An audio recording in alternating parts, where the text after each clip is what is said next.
మాయాలోకంలో ఈ మనుషుల బ్రతుకుల్లో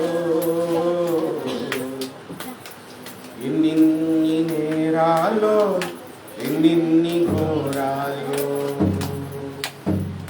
ఎన్నిన్ని మోసాలో ఎన్నిన్ని శోకాలో మాయాలోకంలో ఈ మనుషుల బ్రతుకుల్లో ఎన్నిన్ని నేరాలో ఎన్నిన్ని ఘోరాలో ఎన్నిన్ని మోసాలో ఎన్నిన్ని శోకాలో చూడలేక సూర్యచంద్రులు తల్లడిల్లిపోతుండే భూమి ఆకాశములు గజ గజ వణుకుతుండే చూడలేక సూర్యచంద్రులు తల్లడిల్లిపోతుండే భూమి ఆకాశములు గజ గజ వణుకుతుండే ఈ నరులా చెడుతనము భూమి మీద గొప్పదని ఆ దేవుడే సంతాపముందే మాయాలోకంలో ఈ మనుషుల బ్రతుకుల్లో ఎన్ని నేరాలో ఎన్ని ఘోరాలో ఎన్ని మోసాలో ఎన్ని శోకాలో. దైవ గ్రంథంలో నుండి లూకా సువార్త 11వ అధ్యాయము 24వ వచనం.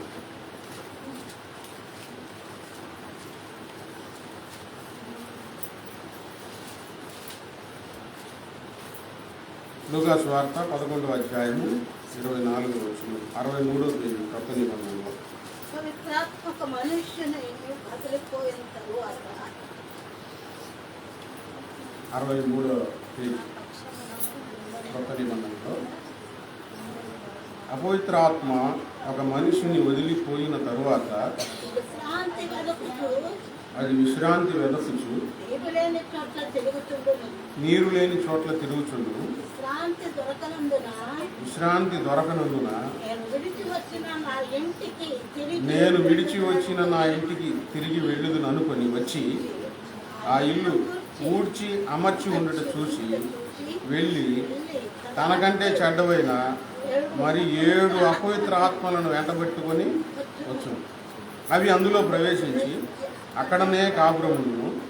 అందుచేత ఆ మనుషుని కడపటి స్థితి మొదటి దానికంటే చెడ్డదగునని చెప్పారు. ఇదే సందర్భం మత్తయి సువార్త 12వ అధ్యాయము 43, 44, 45 వచనాల్లో ఇదే సందర్భం ఉంటుంది. యేసుప్రభు వారు స్వయంగా చెప్పారు. యేసుప్రభు వారు ఏ మాట చెప్పినా ఆయన ధన నిధిలో నుంచి చెప్పారు. ఎవరి దగ్గర నేర్చుకొని చెప్పలేదండి.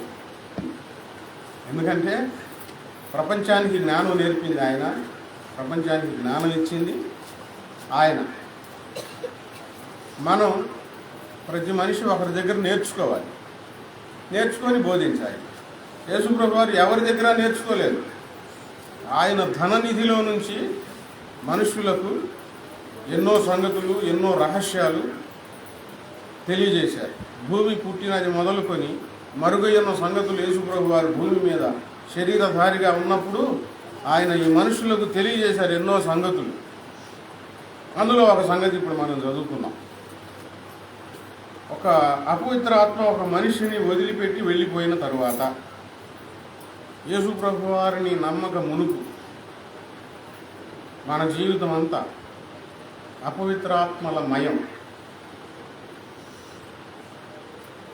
ఎందుకండి పాస్టర్ గారు అట్లా అంటున్నారంటే, అప్పటి మాటలు, అప్పటి చేష్టలు, అప్పటి ప్రవర్తన జాగ్రత్తగా పరిశీలిస్తే అవన్నీ దయాల చేష్టలే, అపవిత్రాత్మల చేష్టలే. యేసుప్రభు వారి వద్దకు వచ్చిన తరువాత ఆయన ప్రేమ త్యాగము, ఆయన చరిత్ర విని యేసును గురించి విన్న తర్వాత మన పాపములన్నీ ఒప్పుకొని మారు మనసు పొంది మనం బాప్తిసం తీసుకున్న తర్వాత ఈ అపవిత్ర ఆత్మలు వదిలి వెళ్ళిపోతాయి. ఏ మతమైనా ఏ కులమైనా యేసయ్య వద్దకు రాక మునుపు జీవితం అంతా అపవిత్రాత్మల మయం. యేసయ్య దగ్గరికి వచ్చిన తర్వాత జీవితం పవిత్రంగా మారుతుంది, నిర్మలంగా మారుతుంది. ఈ అపవిత్రాత్మలన్నీ వెళ్ళిపోతాయి. బాప్తిసం తీసుకుంటే అపవిత్రాత్మలు వెళ్ళిపోతాయా పాస్టర్ గారు అంటే, దయాలు వెళ్ళిపోతాయా, రోగాలు తగ్గుతాయా అంటే, నిజంగా మారుమనసు పొంది పాపాలన్నీ వదిలిపెట్టి ఇక నేను నూతన జీవితం జీవించాలని ఎవరు నిర్ణయం తీసుకుంటారో ఖచ్చితంగా వారిలో నుంచి అపవిత్ర ఆత్మలన్నీ వెళ్ళిపోతాయి. అప్పుడు మనిషి జీవితం ఏమవుతుందంటే పవిత్రంగా మారుతుంది, శుభ్రంగా మారుతుంది. ఇది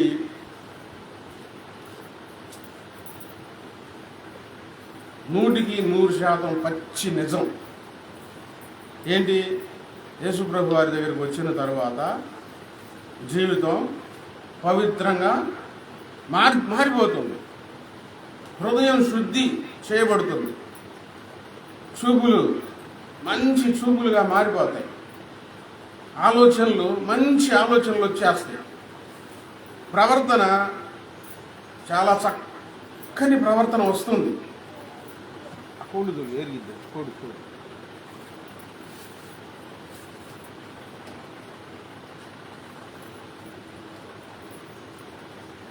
చాలా నిర్మలమైన మనసు వస్తుందంటే, నిర్మలమైన జీవితం జీవించడానికి చాలామంది ప్రయాసపడుతూ ఉంటారు. కానీ యేసుప్రభు వారి దగ్గరికి రాకుండా ఆ నిర్మలమైన జీవితం గడించడం అసాధ్యం. నిర్మలమైన జీవితం వచ్చేస్తుంది. ఈ జీవితాన్ని మనం కాపాడుకోవాలి, ఈ మంచి జీవితాన్ని. ఈ అపవిత్ర ఆత్మలు వెళ్ళిపోతాయి కదా, వెళ్ళిపోయి అటు ఇటు తిరుగుతూ ఉంటాయి. విశ్రాంతి ఎక్కడ ఉండిద్దా మనకి?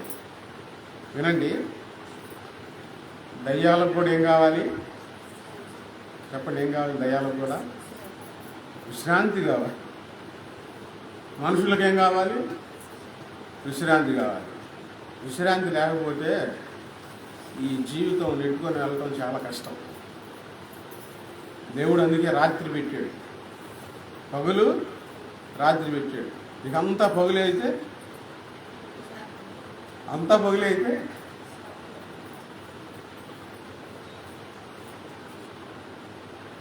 అదొక గందరగోళంగా ఉండిద్దిలేండి. రాత్రి అయ్యేసరికి కొంచెం విశ్రాంతి తీసుకుంటారన్నమాట. 8 గంటలు 9 గంటలు పగులు మరలా నూతన శక్తి వస్తుంది. మొత్తానికి దయ్యాలకి ఏం అవసరమైంది ఇప్పుడు చెప్పండి? ఏం అవసరమైంది? విశ్రాంతి కావాలి. నీరు లేని చోట్లు వెతుకుతూ తిరుగుతూ ఉంటాయి.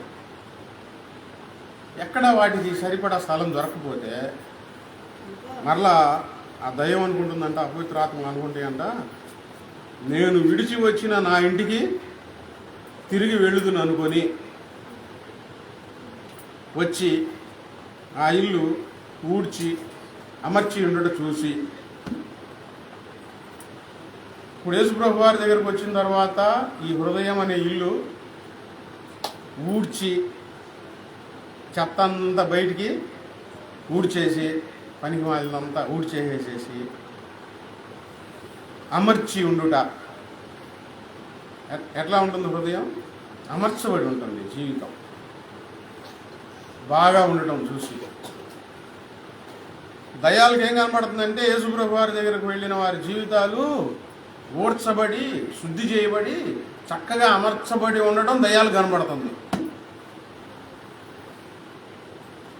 మన జీవితం చక్కగా ఉందని మనం గ్రహించుకోవాలి. వెంటనే అది లోపలికి రాదండి. అది వెళ్ళిపోయి తనకంటే చెడ్డవైన మరి 7 అపవిత్ర ఆత్మలు. ఎంతమందిని? ఇప్పుడు ఈ దయానికి వెళ్ళి 7 అపవిత్ర ఆత్మలు తీసుకొచ్చి అంత పని ఎందుకు? అదే వచ్చి ఉండొచ్చు కదా, ఎట్లాగో అవకాశం కల్పించుకొని. దానికి ఆలోచన వచ్చింది, నాతో పాటు ఇంకా 7 వస్తే బాగుంటుంది. ఈ ఆలోచన విశ్వాసులు ఉంటే బాగుంటుంది. ఏంటది చెప్పండి, ఏంది? నాతో పాటు 7 వస్తే బాగుండు అనే ఆలోచన. నేను వెళ్ళటమే ఎక్కువ అనుకుంటే, ఈ దయ్యానికి ఉన్న ఆలోచన, ఈ ఉల్లు శుభ్రంగా ఊడ్చుంది, నేను ఒక్కదాన్నే కాదు, నాతో పాటు ఇంక 7 వస్తే అవి కూడా విశ్రాంతి పొందుతాయి అని దానికి ఉన్న ఆలోచన. విశ్వాసులకు రావాలి, నాతో పాటు ఇంకా కొంతమంది రావాలి, సంఘంలో చేర్చబడాలి, వారు కూడా శుద్ధి చేయబడాలి, వారు కూడా విశ్రాంతి పొందాలి, నెమ్మది అనుభవించాలనే ఆలోచన ఉండాలి. ఇప్పుడు ఈ దయ్యం వెళ్ళింది కదా, దానికంటే చెడ్డది అంటాయి. వినండి, తనకంటే చెడ్డది అయినా మరి వాటిని పిలవాలంటే ఎంత కష్టం. మొత్తానికి పిలుసుకొచ్చి అవి అందులో ప్రవేశించి అక్కడనే కాపురముండును. గమనించండి, శుద్ధి చేయబడిన మన జీవితం, అపవిత్రాత్మలు వెళ్ళిపోయిన మన జీవితం అలాగే ఉంటుందని అనుకోవద్దు. 1 మన నిర్లక్ష్యం, 2 దుష్టాత్మల ప్రభావం వలన ఆ శుద్ధి చేయబడిన జీవితం పాడైపోతుంది. ఈ శుద్ధి చేయబడిన జీవితాన్ని, శుభ్రపరచబడిన జీవితాన్ని మనం అంతవరకు కాపాడుకోవాలి. ఈ శుభ్రం చేయబడిన జీవితాన్ని తీసుకొని వెళ్ళి యేసయ్య చేతిలో పెట్టాలి. ప్రభువా, ఇదిగో నువ్వు నాకు ఇచ్చిన జీవితం నీ చేతిలో నేను పెడుతున్నానని ఆయన చేతిలో పెట్టాలి. ఈ వెళ్ళిపోయిన అపవిత్రాత్మలు ఎప్పుడు వస్తాయో తెలియదు. మొత్తానికి నెలకు వస్తాయో, సంవత్సరానికి వస్తాయో, లేకపోతే వీళ్ళు చూసుకొని వస్తాయో, కానీ ఎక్కడి నుంచి వెళ్ళియో మరలా అక్కడికే నేను విడిచి వచ్చిన ఆ ఇంటికే వెళ్ళుదును అనుకొని వచ్చి చూసి నిన్ను వదిలిపెట్టి వెళ్ళిపోయిన ఆ పాత స్వభావాలు, ఆ దురాత్మలు మరలా నీ దగ్గరకు వస్తాయి. తలుపు దాడతాయి. తలుపు తీయకూడదు. తలుపు తీసామనుకోండి, ఏమవుతుంది? తలుపు తీస్తే వచ్చేస్తాయి, లోపలికి వచ్చేస్తాయి. అవి లోపలికి వస్తే ఏమవుతాయి? అవి చెడ్డయి కదా, మరలా హృదయం అంతా చెడుతో నిండిపోతుంది.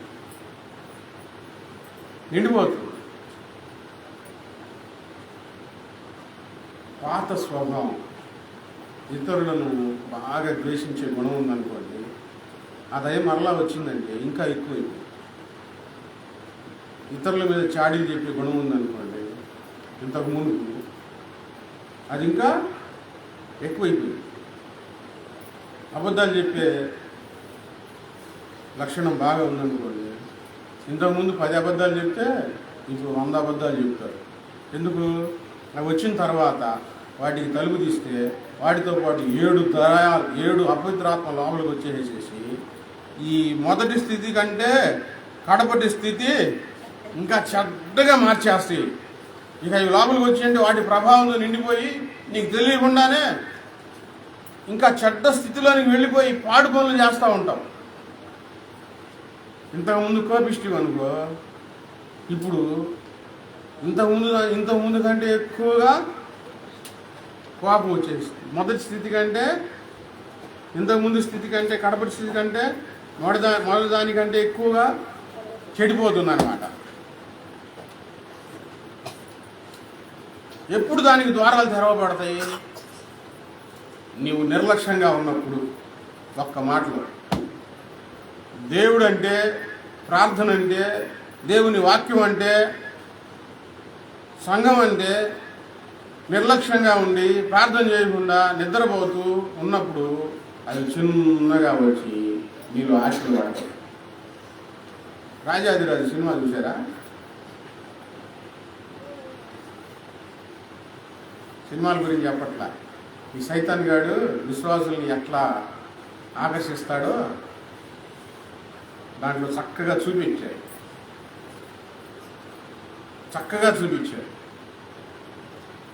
లోపలికి జొరపట్టాలి. మనం అవకాశం ఇవ్వనంత వరకు సాతాను మనలోనికి ప్రవేశించలేదు.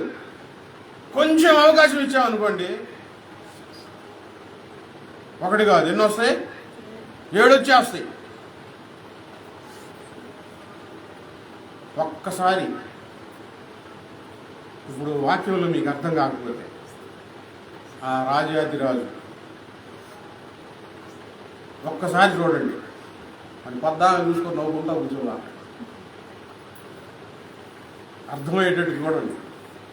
ఆ సాతాను ఎట్లా ఆకర్షించిద్దో, ఎట్లా పిలుస్తూ ఉండిద్దో, లాగుతూ ఉండిద్దో. నువ్వు శుభ్రం చేయబడ్డావు, మరలా దానికి అవకాశం ఇస్తే ఏమైపోతావు? నువ్వు అపవిత్రమైపోతావు, పాడైపోతావు, సాతాను నివాసంగా మారిపోతావు. యేసుప్రభు వారు స్వయంగా చెప్పారు ఈ సంగతి. ఇంతకుముందు ఎవరికి తెలీదు.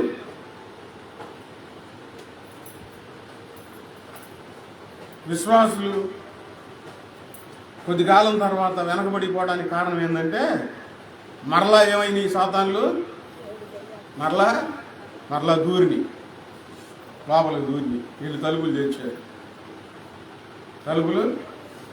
తెరిచారు.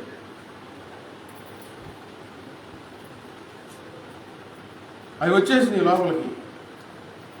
ప్రార్థన లేదు, వాక్య ధ్యానం లేదు, దేవుని పని పట్ల ఆసక్తి లేదు. ఎందుకు లేదు దేవుని పని పట్ల ఆసక్తి? ఎందుకు లేదు? ఇంతకుముందు పరిగెత్తిన కాళ్ళు ఇప్పుడు దేవుని పట్ల ఆసక్తి ఎందుకు తగ్గిపోయింది? సాతాను వేసేసింది, సంఖ్యలు వేసేసింది, కాళ్ళకి వేసేసింది. యాడికి పోయేది మనం ఫ్రెండ్స్ అయితే బాగా సంఖ్యలు వేసేసింది. అంటే దేవుని గురించి చెప్పడం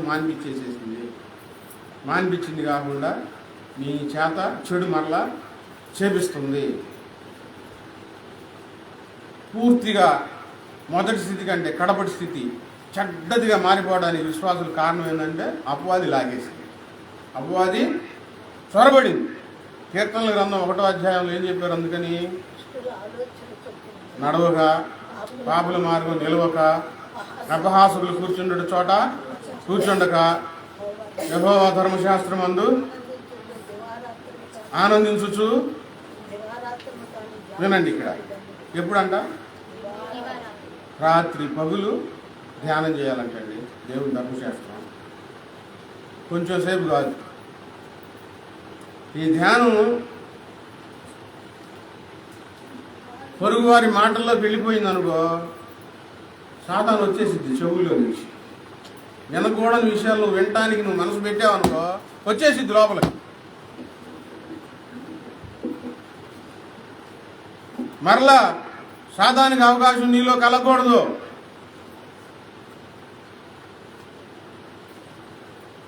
అది వచ్చిందంటే గందరగోళం అయిపోయింది, జీవితం పాడైపోయింది. రోజు రోజుకి ఆత్మఫలాములతో నిండుకొని యేసయ్య పోలికలో మారుతూ ఉండాలే కానీ కొంతకాలం దేవుల్లో నడిచి మరలా సాతాను పోలికగా మారకూడదు. సాతాను స్వభావానికి అంకితం అవ్వకూడదు. ఇక్కడ 7 ఆత్మలు అని చెప్పారు కదా. సామెతల గ్రంథం 6వ అధ్యాయంలో ఒక విషయం చూపిస్తాను చూడండి. ఇప్పుడు ఆ 7 ఆత్మలు వస్తే ఏం చేస్తాయి మనిషిని అంటే, సామెతల గ్రంథం 6వ అధ్యాయం. ఈ వాక్యం చెప్పేటప్పుడు దేవుడు నాకు అద్భుతమైన సహాయం చేస్తాను. తీయగానే నాకు పేజీ వచ్చింది. అది అద్భుతమైన కృప. 6వ అధ్యాయం 16వ వచనంలో, యెహోవాకు అసహ్యములైనవి 6 గలవు, 7 ఆయనకు హేయములు. అక్కడ ఎన్ని అపవిత్ర ఆత్మలు చెప్పారు? 7 అపవిత్ర ఆత్మలు. ఇక్కడ ఎన్ని చెప్తున్నారు? ఎన్ని సంగతులు? 7 సంగతులు హేయములైనవి. చూద్దాం. అవేమనగా అహంకార దృష్టియు.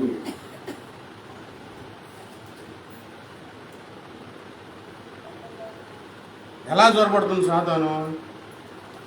నువ్వు బాగా పాడుతున్నావే, నేను ఎట్లా పాడుతానో తెలుసా అన్నారు అనుకోండి. ఇప్పుడు లోపలికి ఎవరు వచ్చారు? అహంకార దృష్టి. వాక్యం ఎంత బాగా చెబుతావో తెలుసా? ఎవరు వచ్చాడు లోపలికి? సందు చేసుకొని వచ్చేస్తాడు. అప్పుడు ఏమనుకోవాలి? నేను కాదు దేవుని కృప. పాడుతుంది నేను కాదు దేవుని కృప. ప్రార్థన చేస్తుంది నేను కాదు దేవుని కృప. నేను, నువ్వు నువ్వు చూసావా ఎంత బాగున్నావో, నువ్వు ఎంత చక్కగా పాడుతున్నావో, ఎంత ఆసక్తిగా ఉన్నావో. అవును అనుకున్నారనుకోండి, ఏడొచ్చేస్తాయి. అహంకార దృష్టి. అహం అనేది మనలోని పని చేయకుండా మనం చూసుకోవాలి. మనం కాదండి, ఎవరు చెప్పండి, అంతా ప్రభు కృపే. ఒక పాస్టర్ గారు, ఒక పెద్ద పాస్టర్ గారు వాక్యం చెప్తూ నాకు ఆ సంగతి చాలా నచ్చింది. ఆయన సాక్ష్యం చెప్పారు. ఆయన దగ్గరకు ప్రార్థన చేయించుకోవడానికి వచ్చిన వారి అట్లా చేయబెడితే క్యాన్సర్ గడ్డలు వెంటనే తగ్గిపోయాయి. పైన గడ్డలు ఉన్నాయి అనుకోండి, ప్రార్థన చేయబెట్టిన గడ్డ మాయమైపోయాడంట. అప్పుడు ఆ పాస్టర్ గారు అనుకున్నారంట, ఇక్కడ పడుతుంటే దీనికి అందుతుంది. ప్రైజ్లా, హలో హలో హలో ప్రైజ్లా, హలో ప్రైజ్లా. దేవుడు నా భక్తి ఎంత మారిపోయింది, నాకు ఎంత శక్తి వచ్చింది, నేను ప్రార్థన చేస్తుంటే ఎన్ని కార్యాలు జరుగుతున్నాయి అనుకునేసరికి స్వస్థతలు ఆగిపోయింది.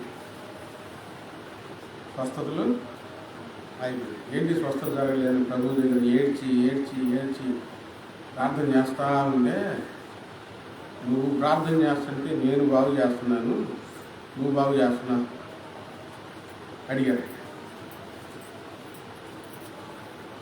మనకు ఏదైనా వచ్చిందంటే ప్రభు కృప, ప్రభు కనికరం. అహంకార దృష్టి విశ్వాసులను పతనానికి తీసుకొని వెళ్తుంది. అహంకారం అనేది మనలోనికి కాబట్టి ఎంత కాడికి తగ్గించుకొని ఉండాలి. నేను ప్రార్థన చేసుకుంటుంటే, నేను వాక్యం చేస్తూ ఉంటే, నేను ప్రార్థన చేస్తూ ఉంటే, అసలు ఈ మాటలు వచ్చినాయంటే అది నువ్వు కాదు పలుకుతుంది. ఎవరు పలుకుతుంది? సైతాన్ దొరపడింది. నీకు అంతే. నా ఇల్లు నేను ఎట్లా జరుపుకొని వస్తున్నానో తెలుసా అంటే, దేవుడి జ్ఞానం అయిపోతే నువ్వు ఇల్లు నడుపుకొని వస్తావా? ఇప్పుడు నేను నేను పాట పాడుతుంటే, నేను చక్కగా పాట పాడుతుంటే అనే మాట తప్ప, ఇప్పుడు ఇక్కడ భయంకరమైన పాపాలు కాదండి, తెలియకుండా సాతాను మోసం చేస్తాను. నేనేమై ఉన్నానో నీ దయ వల్లనేనయ్యా, నాకున్నదంతయు నీవిచ్చినవేనయ్యా. ఏమి మనం కలిగిన, మనకి ఏది ఉన్నా అంతా దేవుని దయ. కళ్ళలాడు నాలుగయ్యు. ఇంకోటండి, మాటలు ఓరక అనవసరమైన మాటలు అన్నమాట. ఇది నాలుగు ఊరుకోదు, నాలుగును పట్టుకుంటాయి.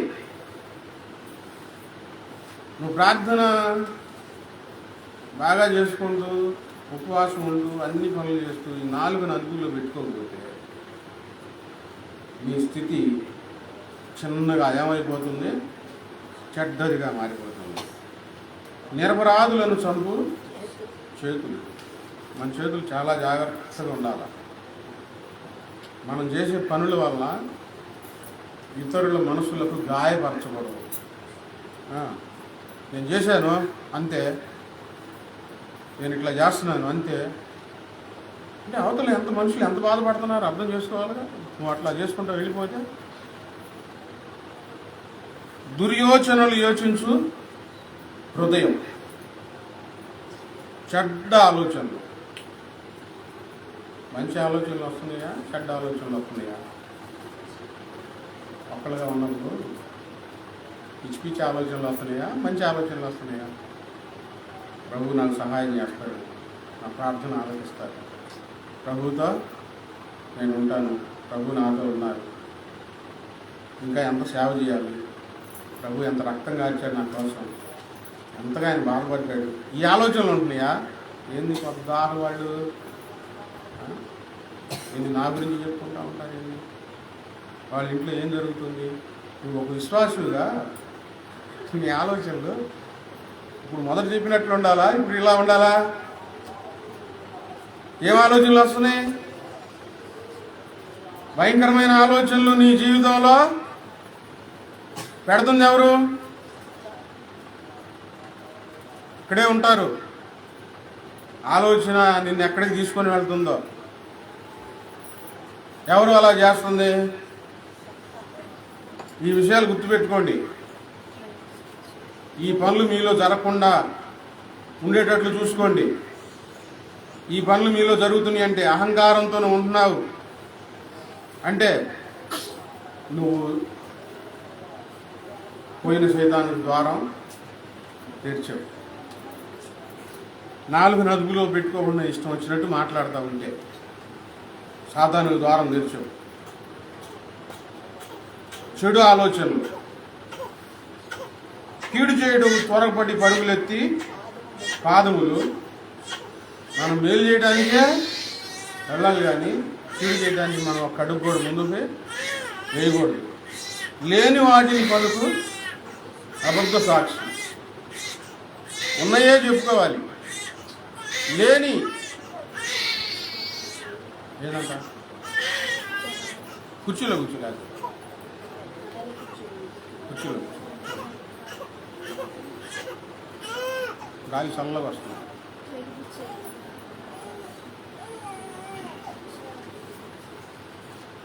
లేని వాటిని పలుకు అబద్ధ సాక్షి. ఏది చూసావో, ఏది చెవులార విన్నావో, ఏది కళ్ళార చూసావో అదే పలకాలి. నీ స్వతహాగా కల్పించి ఏది నీ నోట ఒక్క మాట కూడా రాకూడదు. కల్పించి ఏదైనా నీ నోట వస్తుందంటే ఎవరు వచ్చారు లోపలికి? ఎవడొచ్చాడు? అన్నదమ్ములలో జగడములు పుట్టించువాడు. ఇక్కడ 7 విషయాలు చెప్పారు. అంటే వీళ్ళు భయంకరమైన పాపాలు చేయట్లేదులే కానీ వీళ్ళకి తెలియకుండానే దేవునికి అసహ్యమైన పనులు వీళ్ళలో జరుగుతున్నాయి. మొదటి స్థితి కంటే కడపటి స్థితి మరి చెడ్డదైపోతుంది. వాక్యం బాగా ధ్యానం చేయాలి, వాక్యం జాగ్రత్తగా వినాలి. చెప్పే వాక్యం వినబడుతున్నప్పుడు దేవుడు నా కోసం చెప్పాడు కదా, నేను ఈ పని మరలా నేను చేయకూడదు, చాలా జాగ్రత్తగా ఉండాలి అనే భయం నీలో రావాలి. ఆ భయం ఉన్నప్పుడు సాతానికి తలుపులు తెరవబడవండి. దేవుని భయం మన చుట్టూ ఉన్నప్పుడు, మనలో ఉన్నప్పుడు అపవాది లోపలికి ప్రవేశించలేడు. ఎఫెసీయులకు రాసిన పత్రికలో తీయొద్దులే, చెప్తున్నాను. అక్కడ చక్కగా చెప్పారు పౌలు గారు, అపవాది చోటు ఇయ్యొద్దు. ఎందుకు ఆ మాట చెప్పారు? వాడు మళ్ళా వస్తాడు, మీ దగ్గరకు వస్తాడు.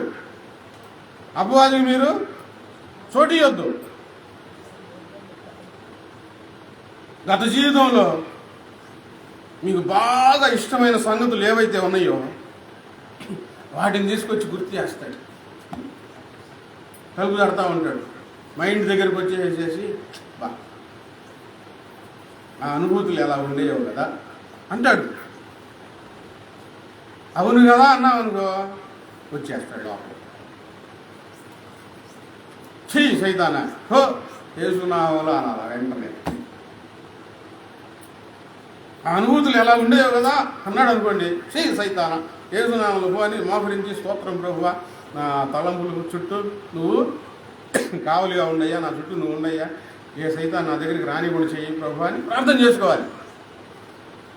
అప్పుడు అపవాది మనలోనికి రాడు. సాతాను పని ఏంటంటే ఎంతసేవుడికి దేవుడి నుంచి దూరం చేయాలి, ఆడు విశ్రాంతి పొందాలి. ఇప్పుడు మనం చెడు పనులు చేస్తూ ఉన్నాం అనుకోండి, సైతాన్ గాడికి విశ్రాంతిగా ఉంది. మనం మంచి పనులు చేస్తూ ప్రార్థన చేస్తూ దేవుని పని చేసుకుంటూ ప్రభువులు ఆనందిస్తూ ఉన్నాం అనుకోండి, దేవునికి విశ్రాంతిగా ఉంటుంది. మనం బాగా ప్రార్థన చేస్తూ ఉంటే సైతానికి విశ్రాంతి ఉండదు, మండుతూ ఉండిద్ది. బాగా ప్రార్థన చేయాలి, అంటు కట్టబడి ఉండాలి, దూరం అవ్వకూడదు. అందుకే నేను మొత్తుకుంటుంది, ప్రతి క్రమకూడికకు హాజరవ్వండి జాగ్రత్తగా. ఇంటికాడ ఉంటే ఎవరుంటారు? ఒక సంగతి చెప్పండి, రాత్రి మీరు ఎంతసేపు ప్రార్థన చేసుకున్నారు? ఎంతసేపు చేసుకున్నారు? ఇంటికాడ మేము ప్రార్థన చేసుకుంటాంలే అనేవాడు చెప్పండి, ఇప్పుడు ఎంతసేపు చేసుకున్నాం? జరగదండి, నాకు తెలుసు, అర్థం జరగదు. అదే మందిరంలోకి వస్తే కష్టం నష్టం. పాటలు పాడుకునేటప్పుడు అపవిత్రాత్మల ప్రభావం దూరం అయిపోతుంది, మనసు నిర్మలమవుతుంది. వాక్యం చెప్పేటప్పుడు వాక్యం వింటూ ఉంటే అపవిత్రాత్మల ప్రభావం దూరం అయిపోతుంది, మనసు నిర్మలం అవుతుంది, వెలుగు కలుగుతుంది. వాక్యం వినేటప్పుడు హృదయంలో, ఓహో నేను ఈ దారిలో వెళ్ళాలి కదా, వేరే దారిలో వెళ్తున్నానే. అప్పుడప్పుడు మీకు కళల్లో కొన్ని కళలు నేను చెప్తా ఉన్నాను, ఇది ఖచ్చితంగా జరిగింది. ఒక దారిలో వెళ్దామని ప్రయాణం చేస్తూ ఉంటారు, మీకు కళ వచ్చింది. ఆ కళలో ఒక దారిలో వెళ్ళబోతూ ఉంటారు, మీ గమ్యం ఇక్కడే అని అనిపించింది. వెళ్ళే కొంది గమ్యం కనపడదు. ఇంకా అయ్యో ఏది దారి ఏది ఎటు వెళ్ళాలి ఇంకా కనపడదు. నిజంగా ఈ కళ వచ్చింది అంతే. ఇక ఎప్పుడు నువ్వు దారి తప్పిపోతున్నప్పుడు, దారి తెలియక నడుస్తూ ఉన్నప్పుడు, నీ జీవితంలో నడవవలసిన విధంగా నడవకుండా ఎటో ఒకటి వెళ్తా ఉన్నప్పుడు దేవుడు ఈ కళను చూపిస్తున్నావు, నువ్వు ఎటో వెళ్ళిపోతున్నాడు, గమ్యం చేరలేవు అని దేవుడు చూపిస్తాడు. వాస్తవం. అప్పుడు వెంటనే లేచి ప్రార్థన చేసుకొని వాక్యం చదువుకుంటే నీ లోపాలు దేవుడు చూపిస్తాడు. ఓహో ఈ తప్పు జరుగుతుందా నాలో అని చెప్పి వెనక్కి తిరిగావనుకో, అప్పుడు కనపడుతుంది గమ్యం. అది గమ్యం కనపడదు. ఇంటికాడ ఉండి ఆరాధనకు దూరమై ఏమోలే పాస్టర్ గారు అంతే చెప్పుకుంటా ఉంటాడు, నా పరిస్థితులు ఆయనకేం తెలుసు, దేవుడు చూస్తున్నాడులే, దేవుడు చూసుకుంటాడులే అనుకునే వాళ్ళ మీద ఏమవుతుందో తెలుసు, చిన్నగా దేవుడు చూస్తూనే ఉంటాడు. అపవాది ప్రభావం ఎక్కువ అవుతుందండి. చిన్నగా పాపం వచ్చింది, పెరిగిద్ది, ఇక చిన్నగా సాగులు మొదలవుతాయి, అబద్ధాలు మొదలవుతాయి, అసూయ మొదలైద్ది. ఎప్పుడు ఇదంతా జరిగిద్ది? సాతాను ప్రభావం నీ మీద ఎక్కువైనప్పుడు. అందుకే ఎక్కువగా ప్రార్థన కావాలి మనకు. యేసు ప్రభు వారు ఎందుకు చెప్పారు అన్నమాట? మీరు ఎల్లప్పుడూ ప్రార్థన చేయమని ఎందుకు చెప్పాడు? ఎంత ప్రార్థన చేస్తూ ఉంటామో అంత మన చుట్టూ కంచె వేయబడుతుంది. ఒకతను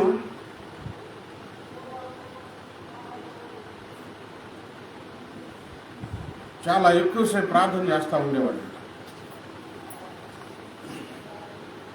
దొంగలు అతన్ని హాని చేయాలని తలంచినప్పుడు తన దగ్గరికి వస్తే తన చుట్టూ ప్రాకారం. రోజు ప్రార్థన తగ్గిపోయిన తర్వాత రోజు దొంగలు దగ్గరికి వస్తారు. దగ్గరికి వచ్చి మేము చాలా రోజుల నుంచి వస్తున్నాము, మీ చుట్టూ ఏదో ఉంటుంది, ఇక లేదేంది అని అడిగారంట. అప్పుడు అని చెప్పాను, అయ్యా అప్పుడు ఎక్కువ ప్రార్థన చేసుకునేవాడిని, ఇప్పుడు తక్కువ ప్రార్థన చేసుకుంటున్నాను. దేవునిలారా నా మాటలకు మీ మనసులో బాధ కలగవచ్చు, ప్రార్థన లేకపోతే వ్యక్తిగతంగా అపవాది మరలా దొరబడటానికి అవకాశం ఉంటుంది ఖచ్చితంగా. ఎల్లప్పుడూ ప్రార్థన చేయమన్నారు యేసుప్రభు వారు సమయం దొరికినప్పుడల్లా. మీరు ఎవరైనా సరే మా పరిస్థితులు దేవుడు చూసుకుంటాడు, దేవుడు దారి తెరుస్తాడు, దేవుడు దారి తెరవడం, ఈ లోపు నువ్వు ఎటో పోయిపోతావు కొట్టుకొని వరవదు. నేను ప్రార్థన చేసుకుంటున్నాలే ఇంటికాడ, ఈ మాటలు నేను అస్సలు వినను. అవి మీకు ప్రమాదకరం. అలాంటి ఆలోచనలు మీకు ప్రమాదకరం. మీ స్థితి మొదటి స్థితి కంటే కడపటి స్థితి ఎలా మారిపోయింది, ఇంకా మరీ చెడ్డదిగా మారిపోయింది. రోజు రోజుకి మీరేమవ్వాలంటే పవిత్రతలో పెంపొందించబడి పరిమళిస్తూ పరిశుద్ధంగా మారి, ప్రభువా నేను పోరాడానయ్యా, నేను గెలిచానయ్యా, ఇదిగో నా జీవితం, నువ్వు ఇచ్చిన ఈ జీవితం సైతానికి అప్పచెప్పలేదు ప్రభువా, ఇదిగో నీకే ఇస్తున్నానయ్యా అనే స్థితికి రావాలండి.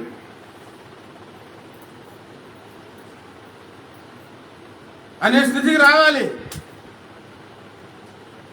పరిమళించాలి. పాడైపోకూడదు, చెడిపోకూడదు.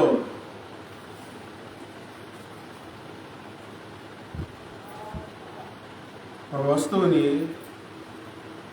ఇనప వస్తువు ఉందనుకోండి, మనం రోజు వాడుతూ ఉన్నాం అనుకోండి, అది ఇంకొంచెం మెరుగు పెట్టబడుతుంది. వాడకుండా అలాగే వదిలేసామనుకోండి, ఏమైపోతుంది? అది తుప్పు పట్టిపోయి. తుప్పు పట్టిపోకూడదు. ఆదివారం ఒక్కరోజే ప్రార్థన కాదు, నీ జీవితం, నీ మనస్సు, నీ హృదయం పరిపూర్ణంగా ఆయనకు అప్పచెప్పబడాలి.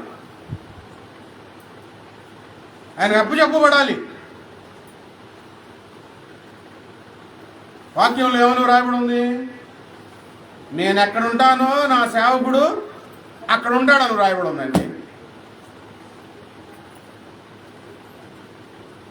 నీ పట్ల దేవుని ప్రణాళిక ఏమై ఉన్నదో ఆ క్రమంలో ప్రభు ఎక్కడుంటాడో నువ్వు అక్కడ ఉండాలా.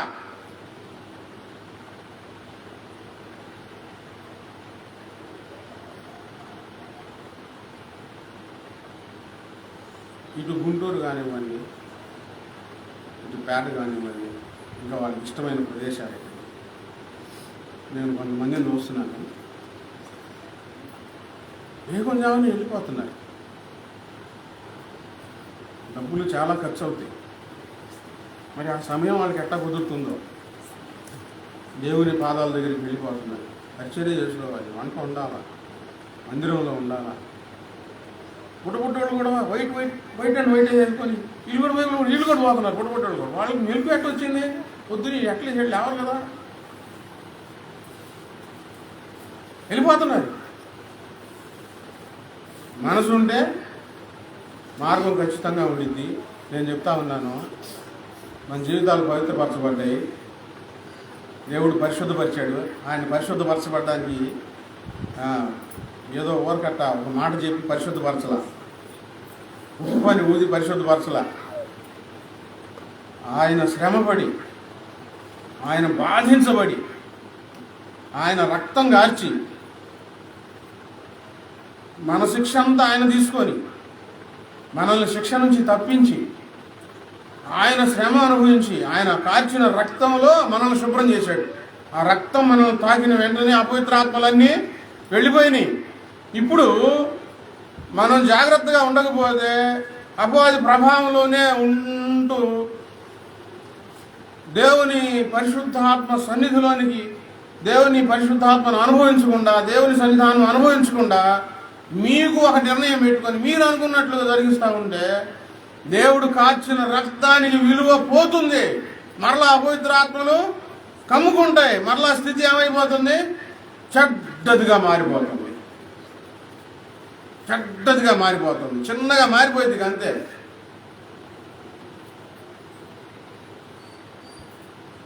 చీకట్లో 10 మంది వెళ్తా ఉన్నారనుకోండి, ఒక్కళ్ళు విడిగా ఉన్నారనుకోండి, 9 మంది గుంపుగా వెళ్తా ఉన్నారు. 9 మందికి భయం వేసిందా, ఒక్కళ్ళకి భయం వేసిందా? చెప్పండి.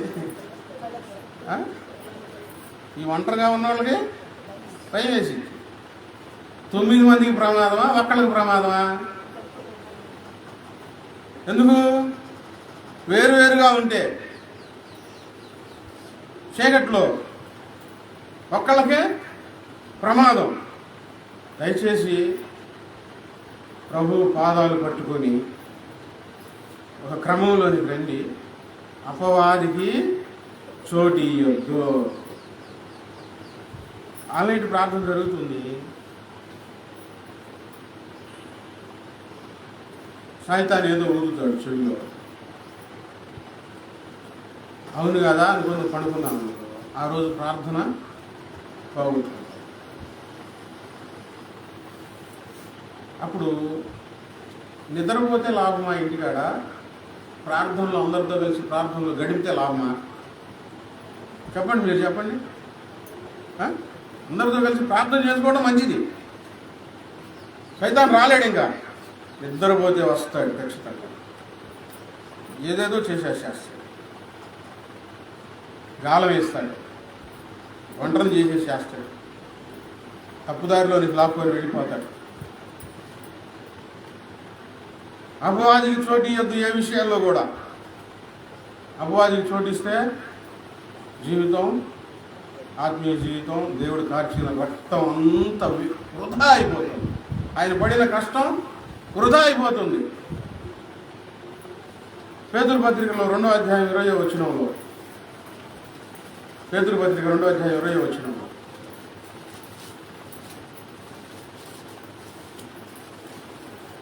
పేతురు గారు కుక్క గురించి, పంది గురించి అక్కడ చెప్పారు.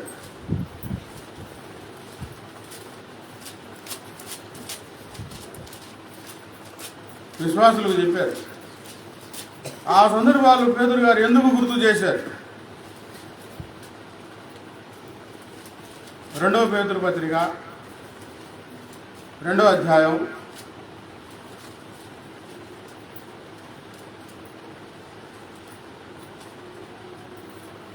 20వ వచనం నుండి, వారు ప్రభువును రక్షకుడునైన యేసుక్రీస్తు విషయమైన అనుభవ జ్ఞానం చేత ఈ లోక మాలిన్యములను తప్పించుకొనిన తరువాత, మనం ఎక్కడి నుంచి తప్పించుకున్నాం? బాప్తిసం తీసుకున్నాం. అందరం ఎక్కడి నుంచి తప్పించుకున్నాం?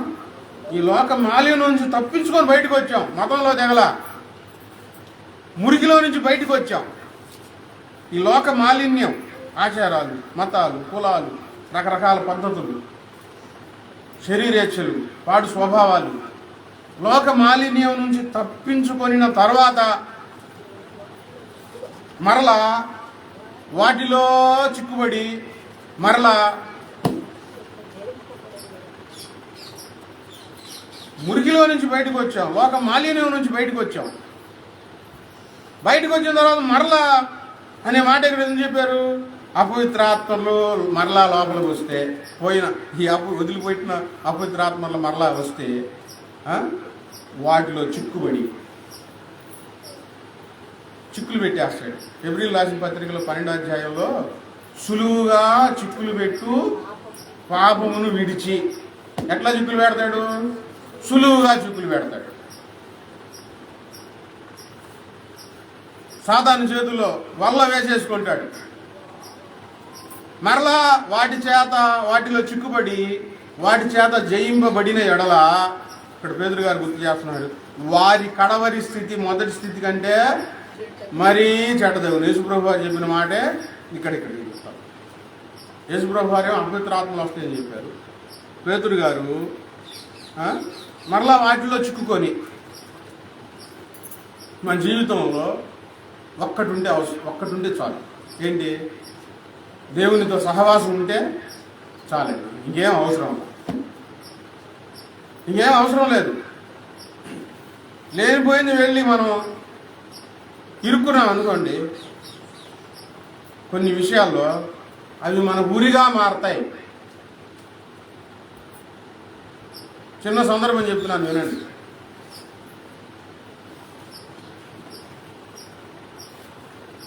తమ్ముడే, చుట్టాలంతా. దేవుళ్ళు నడిపిద్దామని వస్తాడేమోనని చెప్పి నేను ప్రయత్నం చేస్తాను.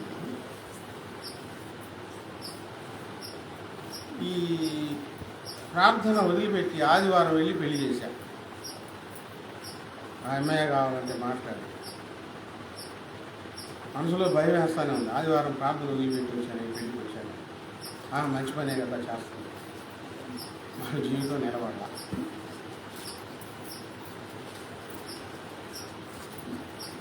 విడిపోయారు, మళ్ళీ వేరే వేరే పెళ్ళిళ్ళు చేసుకున్నారు. ఒక చిన్న మాట,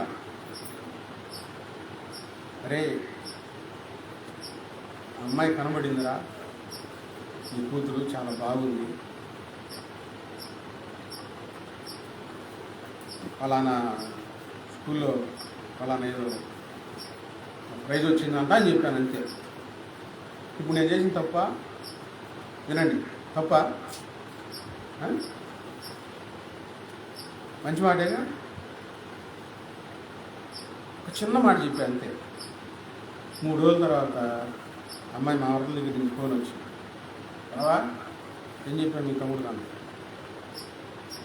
నేనేం చెప్పాను, చెప్పామంటగా నా అమ్మాయి కనబడింది ఆ రోజు అనేసరికి ఈ మాట విని ఇంటికి వెళ్ళిపోయి పిచ్చ కొట్టి సామాన్లన్నీ బాగా పెట్టాడంట.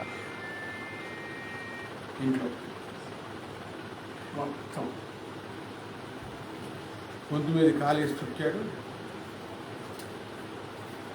ఏమైంది ఇప్పుడు? అది అక్కడ ఏమైనా జరిగితే ఇప్పుడు ఎటు నుంచి వచ్చింది, ఎటు చుట్టుకునేది మెడకి?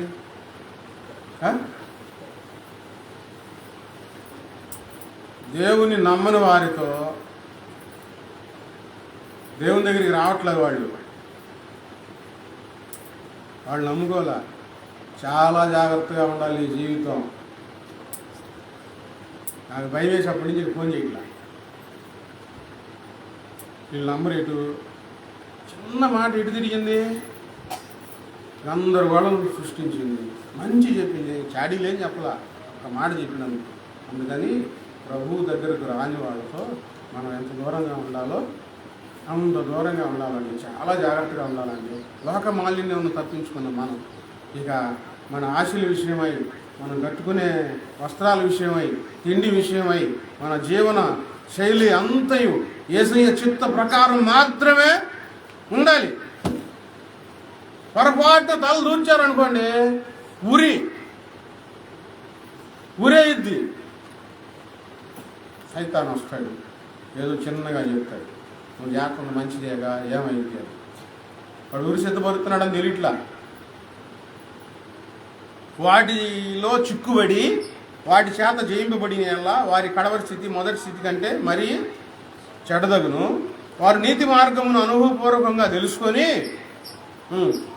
తమకు అప్పగింపబడిన పరిశుద్ధమైన ఆజ్ఞ నుండి తొలగిపోవట కంటే ఆ మార్గం అనుభవపూర్వకంగా తెలియక ఉండటయే వారికి మేలు. జీవితాలు ఎక్కడా పరిశుద్ధపరచబడవు, నిర్మలమైన మనస్సాక్షి ఎక్కడా రాదు. ఒక్క యేసుప్రభు వారి దగ్గర మాత్రమే. ఈ మార్గాన్ని నీ అనుభవపూర్వకంగా తెలుసుకొని పాడైపోవడం కంటే అసలు తెలుసుకోకుండా ఉండటమే మంచిది అని పేతురు గారు చెప్తా ఉన్నారు. ఆ తర్వాత చెప్పారు, చెప్పండి, చదవండి. కుక్క తన వాంతికి తిరుగునట్లు, కడగబడిన పంది బురదలో దొరుటకు మళ్ళినట్లు అను నిజమైన సామెత చొప్పున వీరికి సంభవించెను. ఎవరికి సంభవించింది? మరలా అపవాదికి చోటిచ్చి మరలా పాడు పనులు చేయడం, తెలియకుండానే పాపములు మునిగిపోతూ ఉంటారే. కడగబడిన పంది మరలా బురదలో, ఇందా చెప్పాను కదా 7 సంగతులు. అందులో అహంకార దృష్టి. అహంకారం అనేది ప్రభు నమ్మకం ఉండేది. ప్రభు నమ్మిన తర్వాత తగ్గింపు స్వభావం వచ్చింది. మరలా అహంకారం వస్తే ఎక్కడ బొల్లాడుతున్నావు? అహంకారం అనే బురదలో బొల్లాడు.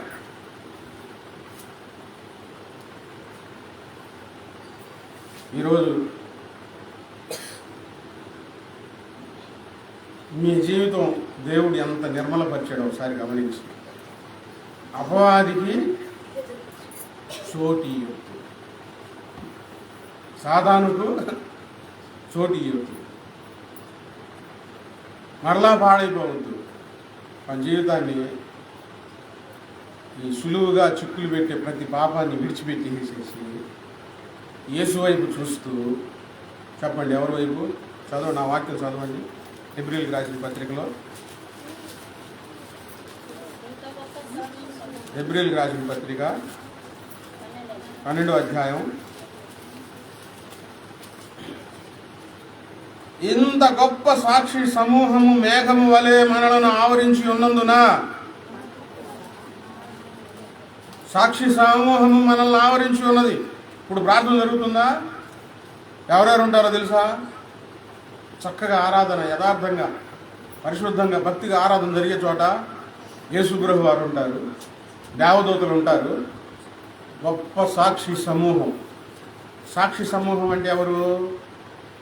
ఈ జీవితాన్ని జయించి అపవాదికి చోటు ఇవ్వకుండా, సాతానుకు చోటు ఇవ్వకుండా, మరలా ఈ జీవితాన్ని మురికిలో పడవేసుకోకుండా, రకరకాలైన ఆశలు వారి యొద్దకు వచ్చిన, రకరకాలైన ఆలోచనలు వారికి వచ్చిన, వారి అపవాదికి చోటు ఇవ్వకుండా ప్రార్థనలో పోరాడి మనుషుల దగ్గర వారి భక్తి జీవితాన్ని రుజువు చేసుకొని, రక్తం కారిన, కొట్టిన, తిట్టిన, నరికిన, చంపిన, పరిశుద్ధంగా యేసుప్రభు వారి కోసం జీవించి చనిపోయిన సాక్షి సమూహం, గొప్ప సాక్షి సమూహం ఉన్నారు.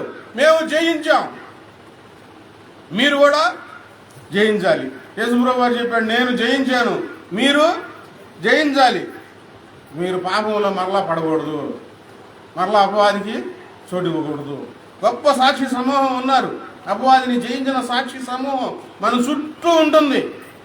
మరలా వాళ్ళు పాపంలో పడలా, దేవుడిచ్చిన ఈ జీవితాన్ని సాక్షి సమూహంలో చేర్చుకున్నారు. వాళ్ళు చేరారు, సాక్షి సమూహంలో చేరారు.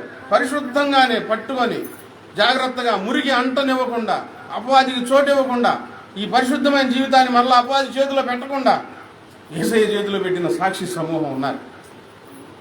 వాళ్ళలాగా మనం మారాలి. మనము కూడా ప్రతి భారమును, ఏంటి చెప్పండి, ఏందది భారం? అంటే బరువు అంటే చెప్పు. ప్రతి భారమును,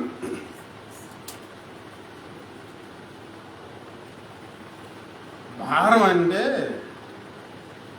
ఊరకు చికాకు పడిపోయి గందరగోళం అయిపోయి దేవుని మీద సణుక్కొని ఇక ఇవన్నీ నెత్తి మీద పెట్టుకొని, ఏది అది జరగాల, ఇది జరగాల, ఇంట్లో చూడాలా, పిల్లలు చూసుకోవాలా, భర్తను చూసుకోవాలా, ఇదంతా ఆయన భారం నా మీద వేయండి మన మీద వేసుకొని ఓరని ఆలోచించుకుంటూ కూర్చోవడం. దేవుని పిల్లలమైన మనకు రకరకాల సమస్యలు రావడం సహజంగా వస్తాయి. అలలు, సముద్రంలో అలలు ఎట్లా సహజమో మన జీవితంలో కూడా ఆటుపోట్లు సహజం. ఈ భారం ఉన్నప్పుడే, విసుగు చెందినప్పుడే సాతాను నీ దగ్గరకు వస్తాడు, కాలం వేస్తాడు. చిక్కకూడదు. ప్రతి భారం ఎవరి మీద వేయాలి? మనుషులు ఎవరైనా బాధ పెట్టారనుకో, అది నీకు భారంగా మారుతుంది. నీ పనులు ఏదైనా కాలేదనుకో, అది నీకు భారంగా మారుతుంది. నీ సమస్యలు ఎక్కువ అవుతావని అనుకో, అది నీకు భారంగా మారుతుంది. వాటిని ఎవరికి అప్పచెప్పాలి? యేసయ్య మీద వేయాలి. ఎందుకు వేయాలి? మనకంటే ముందు సాక్షి సమూహం అయిన వారు ఎంతోమంది ఆయన మీద వేశారు, జయించారు. ప్రభువా నువ్వు చూసుకోయ్యా అని లేనిపోయిన మాటలు అంటూ ఉంటారు. అది నీకు ఆలోచించుకొని భారంగా మారిద్ది. అంత భారం ఎవరి మీద వేయాలి? మనం ఏం చేయలేమండి మన చేతులతో. మనం సరి చేయలేము, చక్కబెట్టలేము. చక్కబెట్టేవాడు దేవుడు, సరి చేసేవాడు దేవుడు. మనం ఏం చేయాలి? చెప్పండి గట్టిగా, పొడిగించమంటారు కొంచెం వాక్యం. ఈరోజు మన మందిరం ఏసీ ఉన్నట్టుంది, చల్లగా. ప్రతి భారం ఎవరి మీద వేయాలి? నీ పిల్లల భారం ఎవరి మీద వేయాలి? నువ్వు మొయ్యలేవు. పిల్లల పరిస్థితి ఎట్లా నువ్వు ఆలోచిస్తా కూర్చుంటే నువ్వేం చేయలేవు. ఆయన చేయగలుగుతాడు. ప్రభా నేను సరి చేయలేను, నేను చూడలేను వాళ్ళని, నువ్వు చూడయ్యా. నీ భర్త విషయమై నువ్వేం చేయలేవు, చేయి చూద్దాం ఏమన్నా. ఇంకా ముదిరిపోతారు వాడు, మాట ఏమరావు. కేసై మీద చేశాడనుకో ఆయన ఇట్లా అంటే దాన్ని టింగ్ మని వచ్చేస్తారు దేవుని దగ్గర. ఎక్కువగా ప్రార్థన చేయాలి. ఏం చేయాలి మనం? ప్రార్థన చేయాలి, ముందుకు సాగాలి, ఆగిపోకూడదు, నువ్వు సాగిపోతూ ఉండాలి. ప్రతి భారమును సులువుగా చిక్కులు పెట్టు పాపమును, సులువుగా చిక్కులు పెట్టు పాపమును విడిచిపెట్టి. సులువుగా చిక్కులు పెట్టే పాపాన్ని.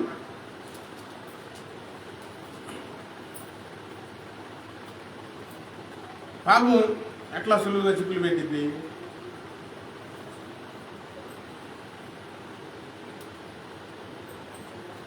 మీ దగ్గరకు వచ్చి ఎవరో నీకు ఇష్టమైన సినిమా, నేను సినిమాకి వెళ్ళొచ్చాను అంటే నేనేం కాదు, ఎవరో నీకు చెబుతారు ఆ సినిమాలో సన్నివేశం ఇట్లా ఉందంటే నువ్వు ఎంటా కూర్చున్నావు అనుకో, అట్లానా బాగుందా అని అడిగావు అనుకో. ఇప్పుడు సైతాన్ ఏం చేస్తుంది? నిన్ను సులువుగా చిక్కులు పెట్టేసి చేస్తుంది. మొన్న ఒకళ్ళు 50 రూపాయలు ఇవ్వాల్సింది 300 ఇచ్చాడు. 300 ఇచ్చి వాళ్ళు ఇచ్చామని అనుకోవట్లా, అదే చూస్తున్నారు. ఏంది అంటున్నారు. మళ్ళీ చూడంటే అమ్మ బాబు 300 అని చెప్పి రేపు వెళ్ళకుండా జేబులో పెట్టుకుంటే వాళ్ళు చూడలేదులే, వాళ్ళకి తెలియలేదు అనుకుంటే సైతాన్ ఏం చేసింది? సులువుగా చిక్కులు పెట్టి 300 మనం పాపం సంపాదించుకున్నాం అన్నమాట. 10 రూపాయలైనా 5 రూపాయలైనా మీది కాంది నీకు వద్దు, అస్సలు వద్దు. ఇక్కడ సులువుగా చిక్కులు పెట్టిద్ది.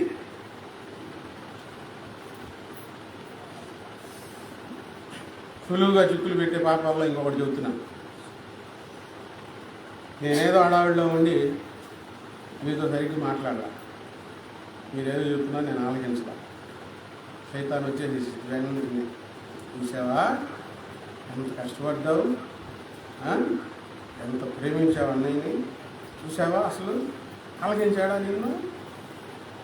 ఇక లోపల దేవుని మీద ప్రేమ తగ్గిపోయి, ప్రార్థన అంటే ప్రేమ తగ్గిపోయి చిన్నగా వెనకబడిపోతా ఉన్నావు అనుకో, ఏదేదో ఆలోచించుకుంటా. సులువుగా చిక్కులు పెట్టు ప్రతి పాపమును విడిచి. అన్నయ్య పాపం ఉంటే అన్నయ్యకి పోయిందే దేవుని స్తోత్రం అనుకున్నాను అనుకో, దేవుని సమాధానం నిన్ను కమ్ముకుంది. అట్లా చివరిగా చెప్తా ఉన్నాను, అపవాదికి చోటు ఇయ్యొద్దు.